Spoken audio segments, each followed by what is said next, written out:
नमस्कार, मैं हूं हरिंदर कौशल। बहुत बहुत स्वागत है आपका न्यूज़ नेशन टुडे 24x7 पर।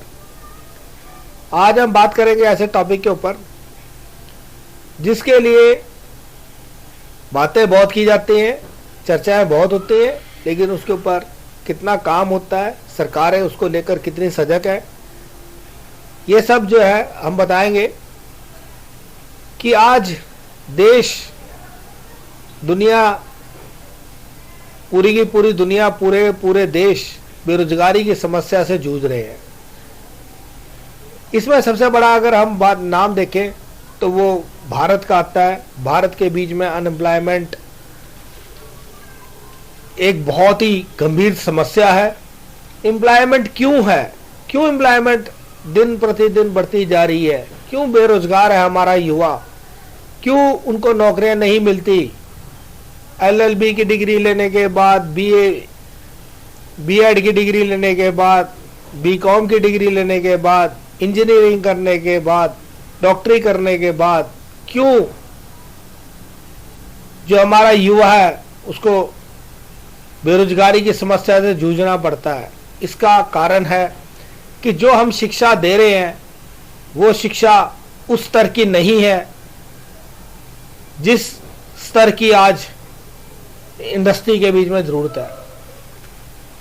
अगर हम बात करें स्कूलों की, तो स्कूलों के बीच में जो कंप्यूटर वर्कशॉप्स हैं उनके बीच में कंप्यूटर इतने पुराने हैं कि जो बच्चे, आज एंड्रॉयड का ज़माना है, उनको हम विंडो 98 पढ़ा रहे हैं। तो कैसे बच्चे जो है शिक्षा ग्रहण कर इंडस्ट्रीज के बीच में काम कर पाएंगे, जो कि एडवांस टेक्नोलॉजी की इंडस्ट्रीज हैं, जिनमें आज उन इंजीनियर्स की ज़रूरत है जो कि पूरी तरह से स्किल्ड हों। क्योंकि किसी के पास इतना समय नहीं है, किसी इंडस्ट्रीज के पास, या कहे तो कॉस्ट इतनी बढ़ती जा रही है कि वो फ्रेशर इंजीनियर्स को लेंगे जिसने कि वो स्टडी नहीं की, वो चीज़ पढ़ी नहीं है, वो टॉपिक को जानता नहीं है कि जो उनकी इंडस्ट्रीज के बीच में ज़रूरत है। तो आज आवश्यकता है ऐसी टेक्नोलॉजी लेके आने की, ऐसे इंस्टीट्यूट्स खुलने की, ऐसे इंस्टीट्यूट्स को लेके आने की जिसके बीच में कि हम वही प्रोडक्ट तैयार करें जिसकी कि इंडस्ट्रीज में ज़रूरत है। आज हम बात करें तो जैसे कि अगर हम ट्रेन की बात करते हैं तो हमारे देश के बीच में 80 की स्पीड से एवरेज ट्रेन चलती है, जिसकी कि स्टडी कराई जाती है। इंजीनियर्स को बताया जाता है कि अगर 80 की स्पीड पर ट्रेन चलेगी तो उसको कैसे कंट्रोल किया जाएगा, उसके लिए कैसे रेलवे ट्रैक चाहिए, कैसे सिग्नल चाहिए, ये सब कुछ पढ़ाया जाता है। लेकिन अगर हम देखते हैं तो इस समय जो 200 की स्पीड से ट्रेन तो भारत में चलती है। तो कैसे वो इंजीनियर उन सबको कंट्रोल कर सकेंगे, कैसे उनको मैनेज कर सकेंगे, ये इन सब के लिए ज़रूरत है कि आज एक ऐसा इंस्टीट्यूट हो जिसके बीच में कि इन बच्चों को तैयार किया जाए जो कि डिग्री लेकर बाहर निकलते हैं, फ्रेशर्स होते हैं, उनको कोई कंपनी जो है जॉब देने के लिए तैयार नहीं होती है। तो एक हमारे साथ आज डॉक्टर द्रोण राठौर जी हैं जिन्होंने किस प्रकार का एक बीड़ा उठाया, एक ऐसा इंस्टीट्यूट खोला है शार्पनर के नाम से, जिसके बीच में कि जो इस प्रकार के राह बच्चे हैं जिनको कि फ्रेशर कहा जाता है, जिनके पास डिग्री हैं, जिन्होंने टॉप किया है लेकिन उसके बावजूद भी उनको कहीं पर जॉब नहीं मिलती है, तो इनकी जो इंस्टीट्यूट है उसके बीच में बच्चों को तैयार किया जाता है। जिस इंडस्ट्री को जिस प्रोडक्ट की ज़रूरत होती है उस बच्चे को उसी तरीके से वहाँ पर शिक्षा दी जाती है, उसको पूरी तरह से तैयार किया जाता है ताकि जो एक फ्रेशर का टैग है उसके ऊपर से हटे, घूमना पड़े। तो आज हम डॉक्टर साहब से बात करेंगे। नमस्कार डॉक्टर साहब, पहले तो मैं आपका धन्यवाद करूंगा कि आपने अपने व्यस्त समय में से समय निकाला और हमारे स्टूडियो में आए। सर ये आपने जो इंस्टीट्यूट बनाया है ये आपके माइंड में कैसे आया और कैसे आपने ये सोचा कि जैसे कि बहुत ही बड़ी समस्या है बेरोजगारी की, आज हमारा जो है यूथ जो है बेरोजगारी से जूझ रहा है और हमारा देश तो बेरोजगारी के आंकड़ों के बीच में जो है विश्व में तकरीबन मैं बात करूँ, अगर मैं गलत नहीं हूँ तो सबसे ऊपर है इस समय, क्योंकि हमारे यहाँ इतना युवा है जो कि शिक्षा लेकर निकलता है। लगभग 6.5 या 7% युवा जो है शिक्षित होता है, शिक्षित होने के बाद जॉब के लिए दर दर भटकता है। क्या कारण है, क्या आप इसको किस चीज़ के लिए दोषी मानते हैं, किसको? सबसे पहले तो मैं ये प्रोजेक्ट क्यों आया, बिकॉज ये जो अनएम्प्लॉयमेंट की प्रॉब्लम है ये वर्ल्ड वाइड एंड इंडिया का top social and economic issue है। तो हमने उस प्रॉब्लम को पकड़ा और ये किसी टाइम मेरे जीवन का भी पार्ट रहा है कभी। तो हमने इस प्रॉब्लम को पकड़ा यहाँ पे मैं आपको अगर बताऊंगा तो अनएम्प्लॉयमेंट या बेरोजगारी सिर्फ समस्या नहीं है। मैं आपको डिटेल में बताता हूँ कि मैं ये क्यों कह रहा हूँ। जब हमने बेरोजगारी के डेटा को एनालाइज किया तो हमने पाया एजुकेशन लेवल वाइज कि ग्रेजुएट्स और उससे अपर एजुकेशन में बेरोजगारी ज्यादा है। लो में कुछ ना कुछ वो कर लेते हैं। तो इंडिया में 7 से 8% एवरेज अनएम्प्लॉयमेंट है सन 1999 से लेके 2022 तक। सिर्फ कोविड में 10.2% तक ग्राफ गया था। मतलब ये प्रॉब्लम कंटिन्यू चल रहा है। एवरेज इतना है, लेकिन उस 7 to 8% में मेजर कंट्रीब्यूटर हैं ग्रेजुएट्स एंड अबव। ठीक है, तो ये अनएम्प्लॉयमेंट नहीं है, ये एजुकेटेड अनएम्प्लॉयमेंट है। हाँ जी। ठीक है, अब फिर हमने इस डाटा को और डिटेल में स्टडी किया। तो हमने इंजीनियरिंग को एक सैंपल स्टडी समझा। तो इंजीनियरिंग के भारत में 6214 इंस्टीट्यूट हैं, जिसमें 29 लाख स्टूडेंट हर साल एडमिशन लेते हैं और पास आउट होते होते 15 लाख स्टूडेंट्स बाहर आते हैं, जिसमें कैंपस इंटरव्यू प्लस 3 महीने मिला के सिर्फ 20% लोगों को जॉब मिलती है। 80% स्टूडेंट मतलब 10 लाख स्टूडेंट हर साल अनएम्प्लॉयमेंट। जब हम इस डाटा को सारा स्टडी करते हैं तो हमने स्टडी कर लिया इंजीनियरिंग में इतना प्रॉब्लम है। फिर और डिटेल में स्टडी किया तो इसका जो रीजन है वो रीजन निकला gap between education and industry. इसके मेन 4 पार्ट हैं। पहला पार्ट है सिलेबस। जो सिलेबस हमारे इंस्टीट्यूशन में पढ़ाया जा रहा है और जो इंडस्ट्री में टेक्नोलॉजी चल रही है उसमें बहुत बड़ा गैप है।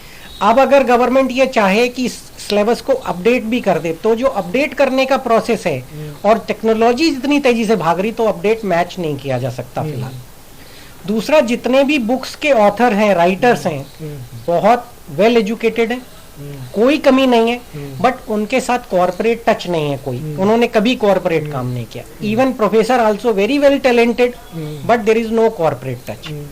तीसरा मुद्दा आता है बिहेवियरल स्किल, सॉफ्ट स्किल्स, जो कि इंस्टीट्यूट देने की कोशिश कर रहे हैं, लेकिन जब वो इन्वायरमेंट ही नहीं है तो फिर वो कैसे दे सकते हैं। अब आता है इंटर्नशिप या वोकेशनल ट्रेनिंग। वोकेशनल ट्रेनिंग और इंटर्नशिप का अगर मैं एक्सप्लेन करूं तो एकदम है कि स्विमिंग पूल के बाहर बैठ के बुक से स्विमिंग सीखना पॉसिबल नहीं, तो वो एक्सपीरियंस इसलिए भी नहीं आता। तो ये रीजन है जिस वजह से इंडस्ट्री कहती है कि फ्रेशर है, स्टूडेंट कहते हैं कि हमने अच्छे स्कूल से अच्छे ग्रेड में पास किया है तब भी हमें आप फ्रेशर कह रहे हैं, क्योंकि पूरा जॉब परफॉर्म करने के लिए उनमें स्किल सेट नहीं है। क्योंकि एक जॉब परफॉर्म करने के लिए other than core skill, software skill, system skill, role competency, job competency, behavioural skill, बहुत एक कॉम्बिनेशन होना चाहिए, तब वो रिजल्ट डिलीवर कर पाते हैं। इंडस्ट्री की प्रॉब्लम ये कहते हैं कि वो फ्रेशर हैं, कैपेबल नहीं है। तो हमने यहाँ पे इस दोनों प्रॉब्लम का सॉल्यूशन निकाला है। एजुकेशन और इंडस्ट्री के गैप को हम ब्रिज करते हैं और एक फ्रेशर स्टूडेंट को फाइनल ईयर के 7 से 8 सेमेस्टर के इंजीनियरिंग के, एमबीए के फाइनल ईयर के, बीए के फाइनल ईयर के, या फिर वो बच्चे जो कैंपस इंटरव्यू में रह गए हैं, उनको जॉब नहीं मिला, उनको हम 3 महीना, 6 महीना, 9 मंथ, 1 ईयर, डिफरेंट हमारे कोर्सेस हैं, जिससे हम एग्जैक्ट मिनिमम 3 साल एक्सपीरियंस होल्डर के बराबर बनाते हैं। तो उससे क्या होता है कि एक बच्चा जब पास आउट होके निकलता है वो 5 से 3 साल एक्सपीरियंस के बराबर नॉलेज होती है। उसको सैप चलाना भी आता होता है, उसको सेल्स फोर्स भी आता है, उसको आईएसओ भी आता है, उसको बिहेवियरल स्किल सेट भी है, उसको टेक्नोलॉजी भी पता है, मशीन्स भी पता है। तो वो एक रेडी एक्सपीरियंस पर्सन के बराबर होता है, तो उसका एम्प्लॉयबिलिटी बढ़ जाता है। फिर हमारा ये स्टूडेंट का सॉल्यूशन है। इंडस्ट्री के सॉल्यूशन के लिए हम उनको कैपेबल बंदे उन्हीं के हिसाब से, मतलब हम टैलेंट एक्विजिशन सर्विस ना देके हम वी आर टैलेंट फार्मर। हम इंडस्ट्री के लिए कस्टमाइज्ड उनकी नीड के हिसाब से, फ्यूचर नीड के हिसाब से टैलेंट तैयार करते हैं स्टूडेंट्स को, और उनको जब भी चाहिए तब वो उस टैलेंट से पिक कर सकते हैं। तो रिक्रूटमेंट टाइम कम होता है, रिक्रूटमेंट कॉस्ट कम आती है, और एट्रिशन रेट भी कम होता है, और बंदे वहां पे कंटिन्यू जॉब करते हैं। तो ओवरऑल एक सॉल्यूशन है हमारा, गैप जो है एजुकेशन और इंडस्ट्री के बीच को हम उसको कम करते हैं, और एम्प्लॉयमेंट भी दिलाते हैं, हमारे जो कोर्सेज हैं उसमें गारंटेड एम्प्लॉयमेंट स्कीम भी है, और इंडस्ट्री को हम कैपेबल कैंडिडेट प्रोवाइड कराते हैं। तो ये जो सोल्यूशन है ये अनएम्प्लॉयमेंट को प्रॉपर सॉल्व कर सकता है, क्योंकि हम वादा नहीं कर रहे हैं, हम एक स्ट्रक्चर्ड एनालिसिस अप्रोच के साथ सॉल्यूशन लेके आए हैं। हमने पहले रूट कॉज किया, फिर समझा, फिर सॉल्यूशन दिया है। तो ये ओवरऑल प्रोजेक्ट है हमारा। एकेडमी गुड़गांव में हम पहला ओपन करेंगे, और जो भी हमारे सॉल्यूशंस हैं, जो हमारा कंपनी का नाम है वो उसका नाम है शार्पनर। क्योंकि अगर मैं आपको एक एक्टिविटी करता हूं कि एक इन्वेलप में एक पेपर देता हूं और एक पेंसिल रख के उसके अंदर देता हूं और आपसे एक क्वेश्चन करता हूं कि आप 10 मल्टीप्लाई बाई 10 का आंसर इस पेपर पे लिख दें, तो जब आप लिखेंगे और पेंसिल उठाएंगे तो पेंसिल एकदम नई है, छिली हुई नहीं है। तो मतलब ये पेंसिल और स्टूडेंट एकदम सेम जिंदगी जी रहे हैं। कॉलेज ने बहुत मेहनत करके, स्टूडेंट ने, पेरेंट्स ने बहुत मेहनत करके पेंसिल तो बन गए। पेंसिल जो ये बिना छिली है, मेड टू राइट है, बनाई तो गई है लिखने के लिए, लेकिन तैयार नहीं है, रेडी टू राइट नहीं है। यही हमारा कंसेप्ट है कि हम इंडस्ट्री रेडीनेस बच्चों को तैयार करते हैं, जिससे बच्चों को जॉब मिलता है और इंडस्ट्री को कैपेबल कैंडिडेट मिलते हैं। सर, मैं आपसे एक क्वेश्चन करना चाह रहा था कि जैसे आप किसी पर्टिकुलर इंडस्ट्री के लिए तैयार करते हैं बच्चों को, कि आप डिफरेंट डिफरेंट फील्ड में तैयार करते हैं? बहुत ही अच्छा क्वेश्चन है आपका ये। हमारा जो पूरा स्पेक्ट्रम ऑफ बिजनेस है, हम सारी इंडस्ट्री के लिए प्लान कर रहे हैं, लेकिन हर चीज का एक प्रोसेस होता है। हम एक एक ब्रांच करके कंप्लीट कर रहे हैं। पहले हम इंजीनियरिंग के लिए ये लेके आ रहे हैं, और जितनी भी इंजीनियरिंग की ब्रांचेस है, आईटी है, मैन्युफैक्चरिंग है, उसके लिए लेके आ रहे हैं। देन सेकेंड फेज, मतलब 6 मंथ के बाद ही BA, BCom, LLB, B pharma सबके लिए ओपन करेंगे, सो दैट कि चाहे आप बीए कर रहे हैं, बीकॉम कर रहे हैं, प्रॉब्लम एक ही है, जो इंडस्ट्री को या जो एम्प्लॉयर को चाहिए वो आप में पूरा नहीं है, तो वही हम गैप फिल करेंगे। तो ये सारे overall answer to your question सबके लिए होगा, बट स्टार्ट फेज में इंजीनियर्स के लिए। डॉक्टर साहब, जैसे जो बच्चे हैं वो अपना जैसे जो ग्रेजुएशन कंप्लीट करने के बाद, इंजीनियरिंग कंप्लीट करने के बाद आपको ज्वाइन कर सकते हैं, या पार्ट टाइम में भी कर सकते हैं, ताकि जो उनका समय होगा बाद में, जैसे वो ग्रेजुएशन कंप्लीट करके आते हैं, इंजीनियरिंग कंप्लीट करके आते हैं, तो जो समय जाएगा उसको बचा सके? हाँ, आपका एकदम सही क्वेश्चन है, बिकॉज हमें चैलेंजेस यही आते हैं कि टाइम बच्चे कैसे मैनेज करें। जो हमारा ये कोर्स है, ये not only engineering, even 12th के बाद भी बच्चा कर सकता है। हमारा जो सेशन स्टार्ट है, जो बच्चा ज्वाइन कर सकता है 6th सेमेस्टर से, 6th सेमेस्टर में हो, 7th में हो, 8th में हो, या कैंपस इंटरव्यू हो गया है, पास आउट हो गए, जॉब नहीं मिल रहा है, या फिर आप करियर के स्टार्ट फेज में हैं कि आप पहले साल में हैं और आपका पैकेज सही नहीं है, कंपनी सही नहीं मिली है, तो आपको तैयार होके जाना पड़ेगा। तो ये सारा स्टूडेंट का जो बैच है, even 1 year experience, 2 year experience holder also, वो कोई भी ज्वाइन कर सकता है। जैसे सर, बच्चे होते हैं जब स्कूल में पढ़ रहे होते हैं, कॉलेज में पढ़ रहे होते हैं, तो उनका first year, second year, third year होता है। जैसे ही कैंपस के लिए शायद थर्ड ईयर के बाद ही लोग आते हैं उनको पिक करने के लिए। तो यदि उन्होंने आपका ये कोर्स पहले ज्वाइन किया होगा और इसमें से सारा गो थ्रू होंगे, इसको स्टडी की होगी, तो जब वो कैंपस के लेने के लिए, जो इंटरव्यू लेने के लिए जो बड़ी बड़ी एमएनसीज कंपनीज आएंगी, तो उस समय इन बच्चों को कितना लाभ मिलेगा इससे? डेफिनेटली इसमें लाभ मिलेगा। मैं बताता हूँ कैंपस इंटरव्यू, बिकॉज मैंने 20 साल इंडस्ट्री में जॉब किया है, बीपीएल में, एलजी इलेक्ट्रॉनिक्स में, महिंद्रा एंड महिंद्रा में, चाइना में मैंने 2 साल कंसल्टेंसी किया। ओवरऑल मैंने 7 कंट्रीज में सर्व किया 20 साल में। तो मुझे वो, मैंने इंटरव्यू दिए भी हैं, मैंने इंटरव्यू लिए भी हैं, तो मैं टेबल के दोनों साइड की फीलिंग जानता हूँ। तो जब कैंपस इंटरव्यू में सिलेक्शन होता है, तो सबसे पहले तो रिटर्न क्वालिफाई करवाते हैं। रिटर्न जो आपके कोर इलेक्ट्रॉनिक जो ब्रांच है उस पे डिपेंड करता है। जब आप वो पास कर लेते हैं, ठीक है ना, तब आपको डेफिनेटली ये जो इंटरव्यू वाला सेशन है, प्लस उनके उस रिटर्न में भी जो कॉमन एप्टीट्यूड और लॉजिकल आंसर है, वो आंसर देने के लिए बच्चा अगर जो शार्पनर के कोर्स के थ्रू गया है, वो बाकी बच्चों से डेफिनेटली आगे होगा और इसका बेनिफिट बिल्कुल मिलेगा। डॉक्टर साहब मैं थोड़ा सा, जैसे जो हमारे बड़े दर्शक देख रहे हैं आपको और बड़े ध्यान से सुन रहे हैं, मैं ये जानना चाह रहा था कि जैसे जो ये कोई कोर्सेज है, इनका कितने समय के कोर्सेज होते हैं, ये इनमें क्या कॉस्ट आती है, क्या ये जो आपके कोर्सेज है, ये जो एक मिडिल क्लास बच्चा है उसके अप्रोच में है? बहुत ही सही आपने क्वेश्चन पूछा कि कॉस्ट, क्योंकि पेरेंट्स पहले ही बहुत मुश्किल से अपने 20 साल की सेविंग से बच्चे को इंजीनियर बनाता है। हाँ जी। अब मैं भी कहूँ कि इतना पैसा लग रहा है तो पेरेंट्स के लिए, बच्चे के लिए, दोनों के लिए बहुत है। तो हमारा जो ओवरऑल कॉस्टिंग पार्ट पे मैं आऊँगा, पहले उससे पहले मैं विजन बताता हूँ। शार्पनर का जो हमारा विजन है वो 2 विजन है, 100% employment and free education. Free education के टारगेट को हम अचीव करेंगे अगले 3 साल के अंदर, लेकिन हम कहते हैं ना कि कोई चीज अगर फ्री मिले तो आदमी उसका मिस यूज स्टार्ट कर देता है। तो हम फ्री एक पैटर्न से करेंगे जिससे पेरेंट्स को ये बेनिफिट मिलेगा, क्योंकि हमारा जो रेवेन्यू मॉडल है वो तो स्टूडेंट है, बट प्रॉफिट मॉडल स्टूडेंट नहीं है। तो हम प्रॉफिट नहीं कमाना चाहते थे, लेकिन किसी भी प्रोसेस को चलाने के लिए कॉस्ट तो लगती है। किसी भी आप इंजीनियरिंग को करते हो तो मैं आपको कॉस्ट ऑफ इंजीनियरिंग बताता हूँ।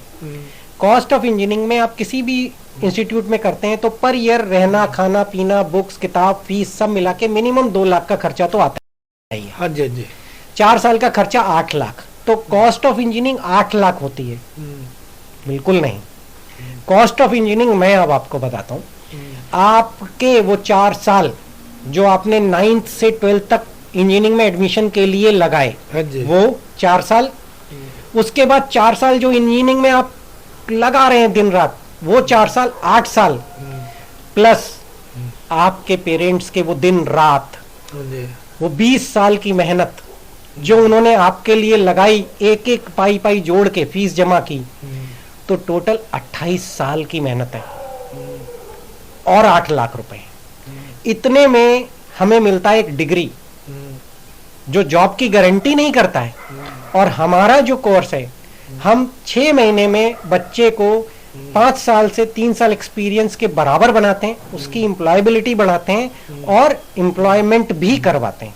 फ्री एजुकेशन एंड 100% एम्प्लॉयमेंट, क्योंकि हम समाज को सर्व करना चाहते हैं, क्योंकि इस समाज ने हमें बहुत कुछ दिया है।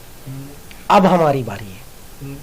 तो डॉक्टर साहब, जैसे कि आपने बताया बीच में बच्चा ट्रेंड हो जाता है और उसके बाद आप गारंटी भी दे रहे हैं कि एम्प्लॉयमेंट भी आप करवा देते हैं, बच्चे को लगता है, तो ये तो एक बहुत ही रीजनेबल प्राइस के बीच में आप जो एक अनस्किल्ड बच्चा, मतलब सिर्फ जिसके पास एक डिग्री है, डिग्री के कांच का टुकड़ा है, कि सिर्फ उसका ज्ञान है लेकिन उसको प्रैक्टिकल नॉलेज नहीं है, आप उसको ट्रेंड करते हैं और उसको इतनी सब कुछ गारंटियाँ दे रहे हैं। उसके बावजूद अगर मैं ये जानना चाहूँगा कि अभी आपका जो इंस्टीट्यूट है वो कहाँ पर है, कहाँ पर बच्चे आपको इस समय, अगर कोई जो हमारे प्रोग्राम को देख रहा है आपसे बात करना चाहे, आपके पास आना चाहे, कहाँ पर आपसे मिल सकता है? और आप, मैं चाहूँगा कि आप ज़रूर अपना एक बार टेलीफोन नंबर भी सब दर्शकों को बताएं ताकि आपसे वो कांटेक्ट कर सकें।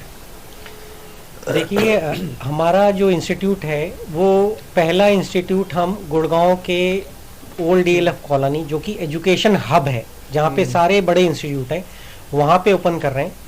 जनवरी से हम स्टार्ट करेंगे ओपनिंग, और उसके बाद जो बैच हम लेना स्टार्ट करेंगे वो मार्च से स्टार्ट करेंगे। प्लस अगर आपको हमसे कनेक्ट होना है तो सोशल मीडिया पे शार्पनर के नाम से हम अवेलेबल हैं सारे सोशल मीडिया चैनल पे। मेरा नाम है डॉक्टर द्रोण राठौर, द्रोणाचार्य वाला द्रोण। तो डॉक्टर द्रोण राठौर से भी आप सोशल मीडिया पे कनेक्ट हो सकते हैं। हमारा अपना वेबसाइट है drdrathor.com। ये तो मेरा पर्सनल है, क्योंकि हम ये एक पर्सनल इनिशिएटिव नहीं है, ये एक ऑर्गेनाइजेशन है। तो ऑर्गेनाइजेशन का नाम है शार्पनर, SHARPNERR। तो www.sharpnerr.com पे जाके आप सर्च कर सकते हैं। उसके अलावा कनेक्ट करने के लिए मोबाइल नंबर यहाँ पे आपको स्क्रीन पे नीचे आएगा। उसके अलावा 8879550332। मैं चाहता हूँ कि ज़्यादा से ज़्यादा बच्चे हमारे इस इनिशिएटिव का फ़ायदा लें, क्योंकि मैं ये क्यों कर रहा हूँ, सारे बिजनेस पैसा बनाना चाहते हैं, डेफिनेटली हम बिजनेस में तो पैसा बनाना चाहते हैं, लेकिन मिडिल क्लास स्टूडेंट या स्टूडेंट से नहीं। हमारा रेवेन्यू मॉडल और है। जैसे गूगल आपसे पैसे नहीं लेता, वैसे ही प्राइमरी कस्टमर आप हमारे हैं स्टूडेंट। हम आपसे जितना मिनिमम पॉसिबल है सिर्फ वही चार्ज करेंगे, और एक लेवल पे आके फ्री भी चार्ज करेंगे, क्योंकि हमें अगर पैसा कमाना है तो हम सेकंड कस्टमर से कमाएंगे, सेकेंडरी कस्टमर से कमाएंगे। तो आप कनेक्ट होइए हमसे, आप अपने जितने भी क्वेश्चंस हैं लेके आइए और अच्छे से अच्छे ज्वाइन कीजिए, क्योंकि इस फर्स्ट बैच में हम सिर्फ 30 स्टूडेंट्स ले रहे हैं। देन फिर हम नेक्स्ट बैच 3 महीने बाद स्टार्ट करेंगे। तो मेरा कहना है कि आप जितना जल्दी कनेक्ट हो सकते हैं और अपनी सीट बुक कर सकते हैं तो उसका आप फायदा लें।